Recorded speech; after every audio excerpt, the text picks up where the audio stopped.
سيد الكونين رسول الثقلين إمام الحرمين جد الأحسنين أحمد محمد مصطفى صلوات الله Yaratılmış cümle olduysa duman gam gidip alem yeniden buldu can. Cümle zerrat-ı cihani dupnida çağrı şuben dediler ki merhaba. Merhaba ey Ali Sultan merhaba.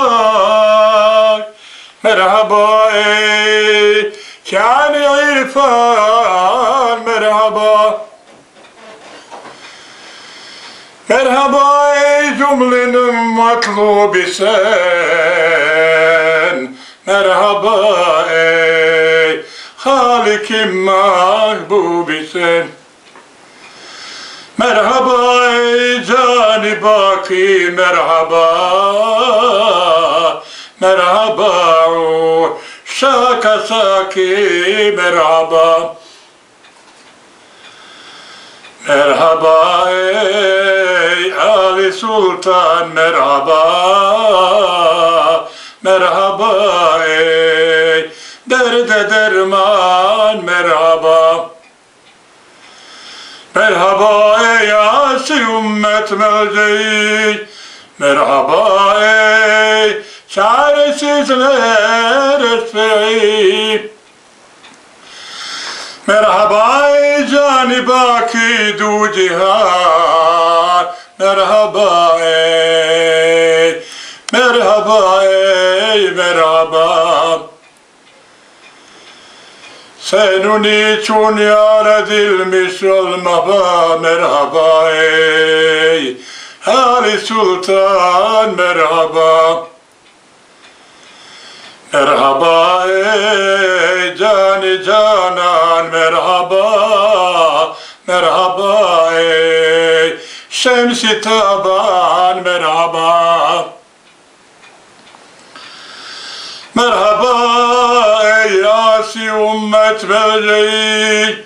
Merhaba ey çaresizler esfeyi. Ey zemani günyüzü bedri munir. Ey kamudur mişlere sen destigir. Destigirisin kamuftadenun. Hem panahi bende uvazadenun. Burası server bu.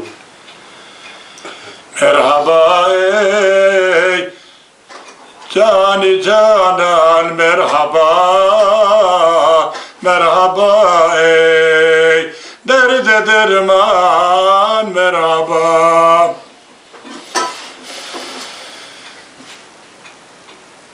Merhaba ey bulbul-i bâgi cemal merhaba ey aşinayı zülcelal.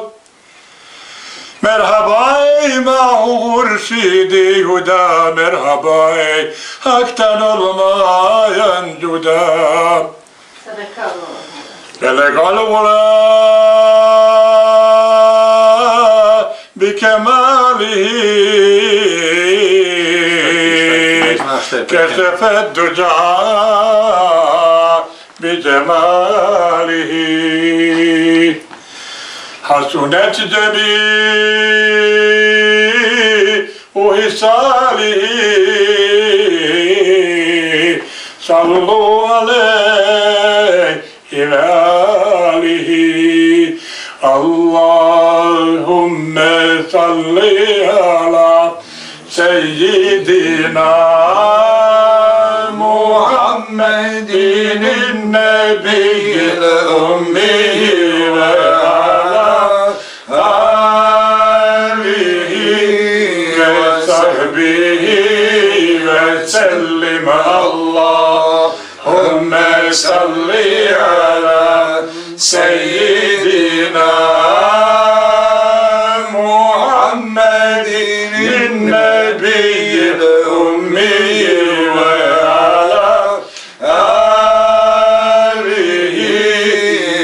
وصحبه وسلم تسليما كثيرا كثيرا. Molija ti da ne zna se, on bi još odolio. Maša, hajde bujru. Hajde bujru.